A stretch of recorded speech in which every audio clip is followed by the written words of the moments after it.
mövzumuz MHM-in leksika testinin izahı olacaq. İlk 20 testin izahını verəcəm.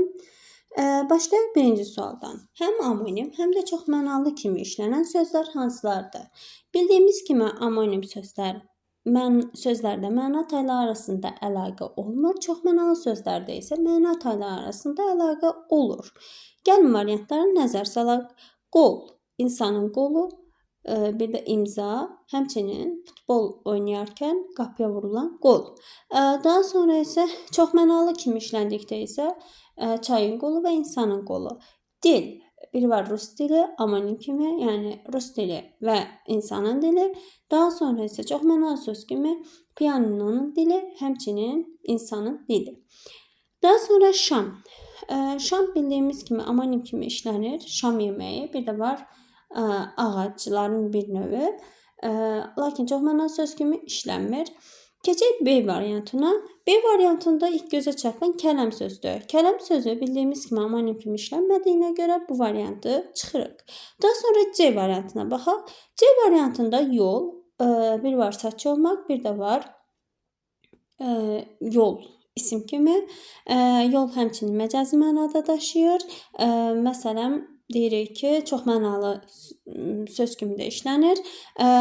Düz, biri var düz yol, bir də var nəyisə düzmək feil kimi, bir də var düz insan və yaxud da burada məcazi mənadadır. Amma desəm ki, düz məsələn, düz xətt burada həqiqi mənadadır və çoxmənalı söz kimi də işlənir. Daha sonra isə kök. Biri var deyirəm ki, ağacın kökü, digər mənada isə kök insan. Burada amonim kimi işləndi. Daha sonra isə deyirəm ki, kökləri, məsələn, insanın kökü deyək də, nəsil mənasında burada məcazi məna daşıyır. Bir də bildiyimiz kök, yəni ağacın kökü. Burada isə həqiqi mənanı daşıyır.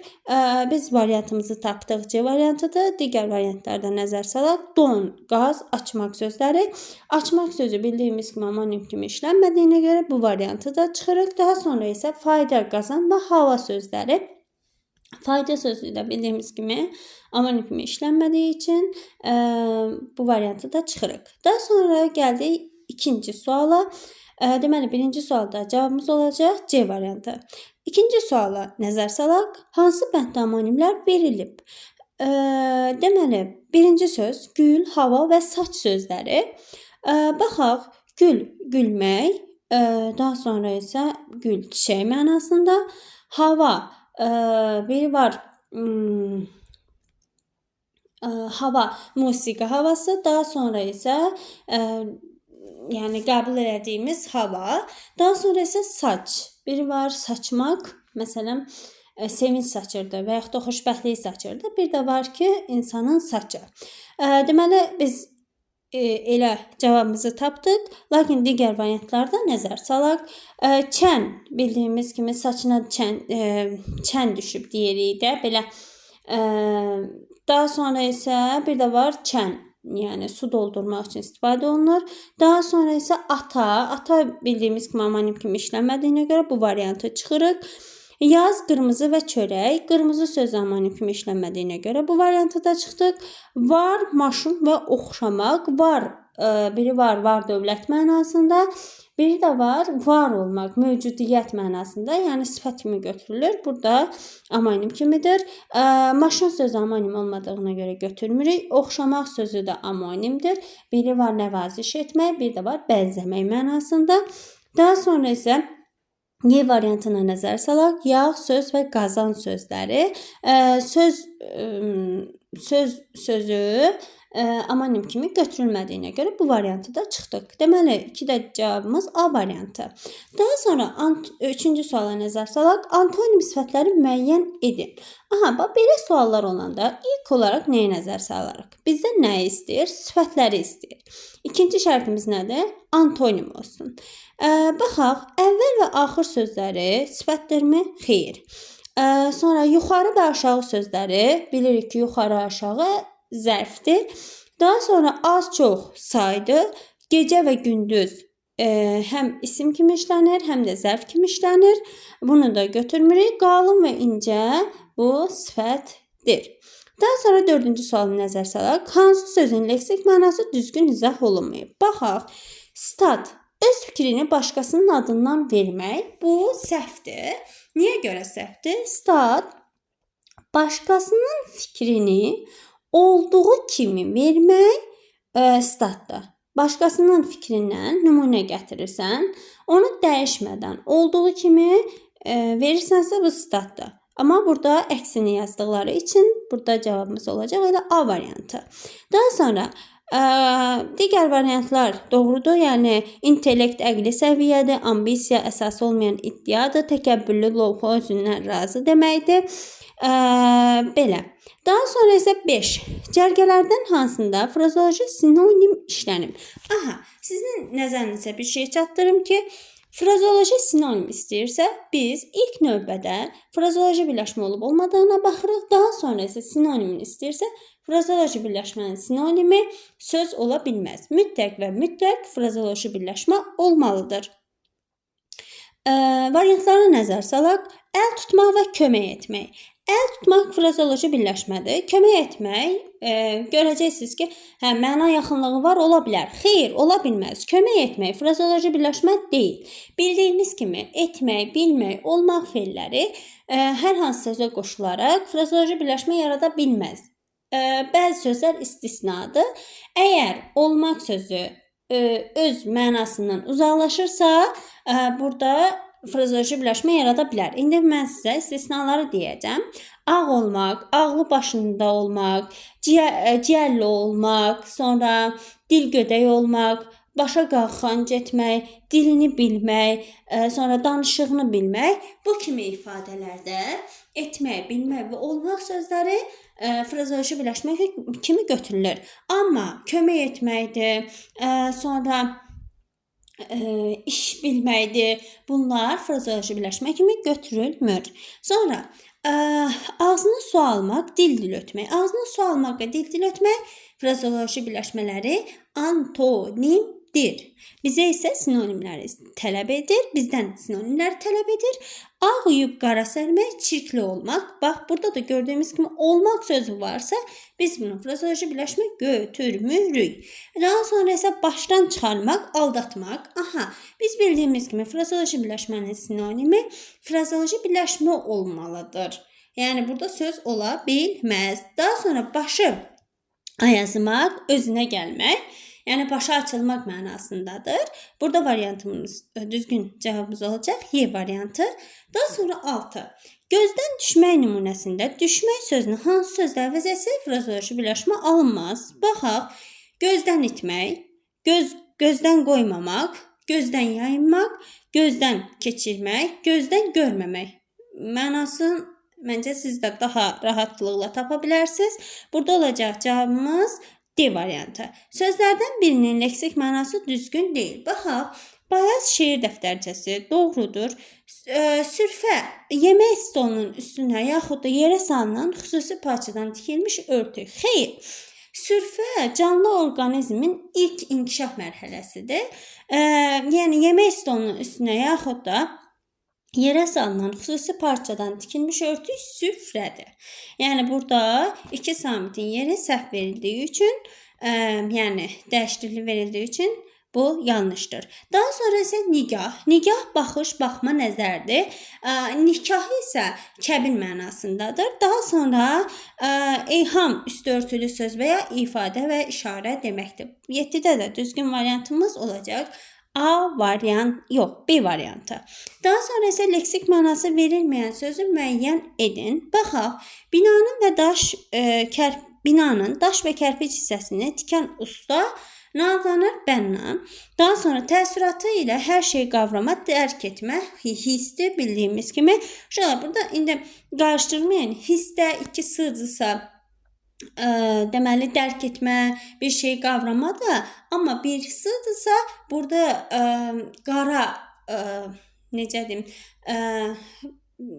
peçlər də olur. Yəni onlarda qara qurum kimi, qurum da deyirlər. Bax o hissdir.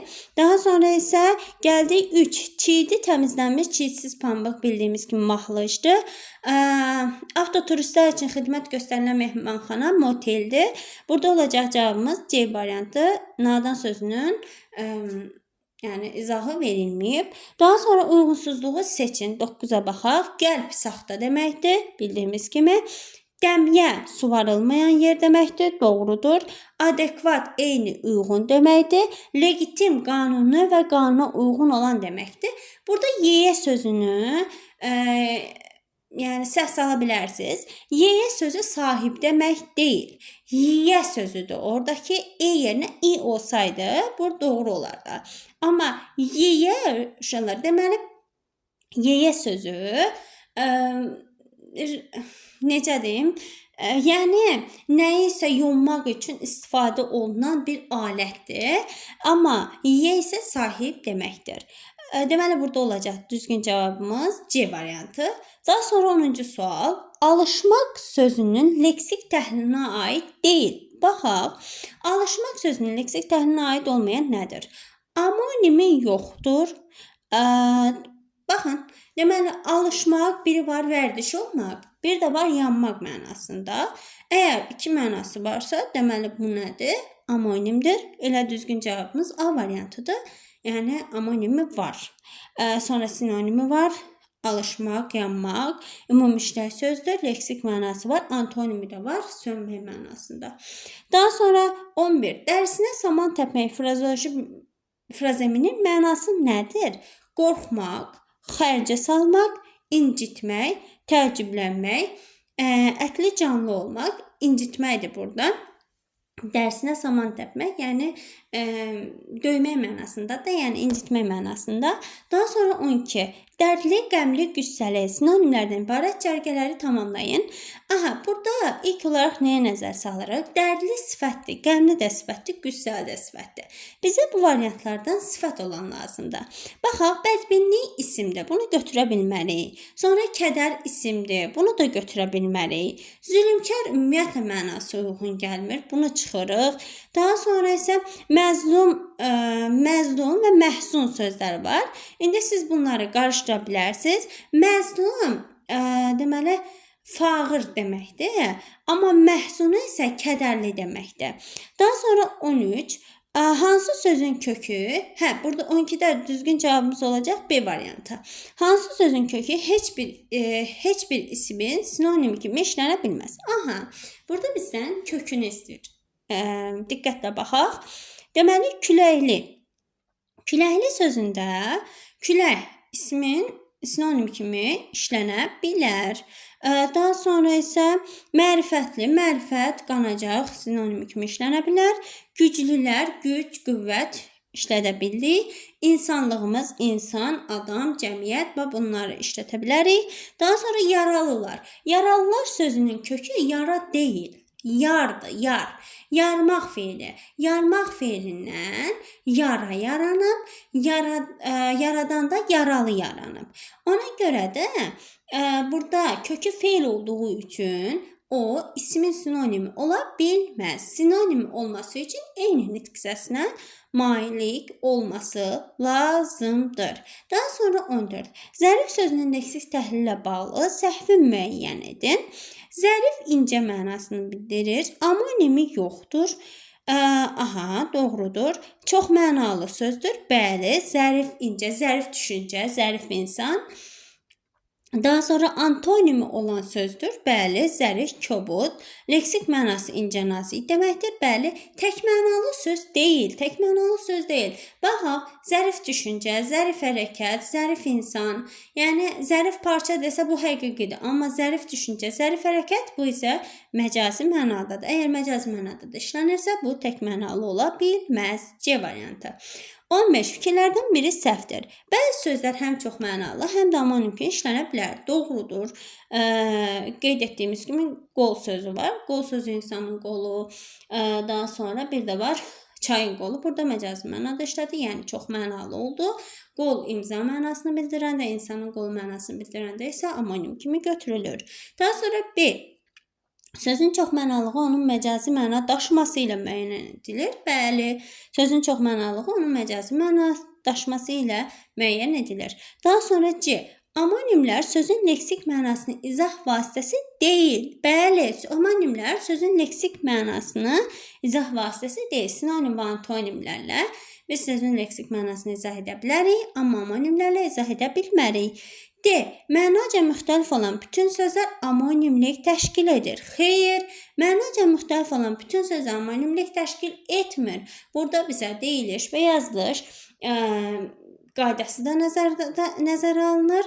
Yəni bir sözün əgər eyni cür yazılırsa və yaxud da eyni cür tələffüz olunursa, biz onu anonim götürə bilmərik. Həm yazılışı eyni olmalıdır, həm də tələffüzü eyni olmalıdır. Daha sonra sinonimlər, cavabımız olacaq D variantı. Sinonimlərin yersiz təkrarların qarşısını alır. Bəli, doğrudur. 16-ya baxaq. Verilən fikirlərdən hansı doğrudur? Sadə sözlərin leksik mənasını 4 fərqli yolla izah etmək olar. Xeyr. Biz dedik ki, düzəltmə və mürəkkəb sözlərin mənasını 4 fərqli yolla izah etmək olar. Bu 4 fərqli yol nə idi? Birincisi, sözün leksik mənasını izah etməklə, ikincisi, sözün sinonimini tapmaqla, üçüncüsü, sözün antonimini tapmaqla, dördüncüsü isə kök və şəkilçiyə və yaxud da hissələrə parçalanmaqla. Sadə sözlərdə də kök və şəkilçi olmadığına görə, yəni leksik şəkilçi olmadığına görə biz bunu 4 yolla izah edə bilmərik. Daha sonra çoxmənalılıqda əsas şərt odur ki, söz yeni məna qazandıqda ilkin mənadan da uzaqlaşsın. Bəli, əsas şərt odur ki, söz yeni məna qazandıqda, ilkin mənadan uzaqlaşması vacib deyil. İlkin mənadan uzaqlaşması o amonimlərdə idi. Daha sonra isə amonimlər forma xüsusiyyətinə görə çoxmənalı sözlərə bənzəyir. Bəli, amonimlər forma xüsusiyyətinə görə çoxmənalı sözlərə bənzəyir. Niyə görə? Çünki əlavə mənası olduğuna görə. Birində məna bağlılığı olur, digərində isə məna bağlılığı olmur. Çoxmənalı sözlərin mənaları ayrı leksik vahid hesab olunur. Xeyr, eyni bir leksik vahid hesab olunur. Ağıllı və ağılsız tipli sözlər tərkibində şəkilçi işləndiyi üçün antonim sayılmır. Xeyr, ağıllı və ağılsız sözlərin kökləri eyni olduğu üçün biz onu antonim hesab etmirik. Ümumiyyətlə qaydamız belədir ki, kökləri eynidirsə, biz onu nə sinonim, nə də antonim götürə bilmərik. Burada olacaq cavabımız C variantı. Daha sonra 17. Frazoloji amonimləri müəyyən edin. Frazoloji amonimləri müəyyən edək. Huşunu itirmək. Biri var ağlını itirmək, bir də var ki, ürək gedir. Burada huşunu itirir. Daha sonra isə dedik ki, qabağa salmaq. Qabağa salmaq, yəni ona kömək eləyir, onu qabağa salır. Bir də var ki, məsələn, qabağa saldı. Necə deyim? Digər variantdan izah edeyim, ona sonra gələrik. Deməli, cəhcəh vurmaq, ayağa qaçmaq, odla oynamaq. Odla oynamaq amonim deyil. Ayağa qaçmaq biri var ki, harasa getmək. Biri də var ki, uşaq ayağa qaçdı. Yəni gəzməyə başladı mənasındadır. Burada olacaq cavabımız 1, 2, 5. Daha sonra isə gəldik 18-ci sual. Hansı variantda getmək sözünün mənasına uyğun nümunə verilməyib? Belə suallarda nə edirik? Həmin qarşısında verilən sözü o gedir sözünün yerinə qoyuruq. Görək mənası uyğun gəlirmi? Günəş batmağa doğru gedir, yox. Günəş batmağa doğru yaxınlaşır. Məna uyğun gəldimi? Bəli. Deməli, burada düzgün verilib A variantını çıxdıq. Daha sonra isə bitmək. Qış getdi, bahar oldu. Qış bitdi, bahar oldu. İşlədə bildik. Bəli. Deməli, burada mənasına uyğun verilib. Daha sonra C variantı. Davam etmək. Məşğələ yaxşı gedir. Məşğələ yaxşı davam edir. Evin yanından su gəlir. Evin yanından su çatdırılır. Düzgün gəldi? Xeyr. Deməli, cavabımız elə olacaq D variantı. Sərf olunmaq. Xalata 5 metr parça sərf olunur. Getirin yerinə sərf olunur qoyuruq. Əgər uyğun gəlirsə, deməli, düzgün mənasında verilib. Deməli, burada cavabımız olacaq D variantı. 19-cu suala baxaq. Deməli, kran və ürək vermə sözlərinin leksik təhlilinə aid Eyler Venn diaqramındakı doğru fikirləri müəyyən edin. Deməli, amonimdir. Tərkib hissələrini ayırmaqla mənasını izah etmək. Biz bildik ki, sadə sözləri tərkib hissələrinə ayırmaqla izah etmək olmaz. O ikini götürə bilmərik. Həqiqi mənalı ifadədir. Xeyr, ürək vermək həqiqi mənalı ifadə deyil, məcazi mənalıdır.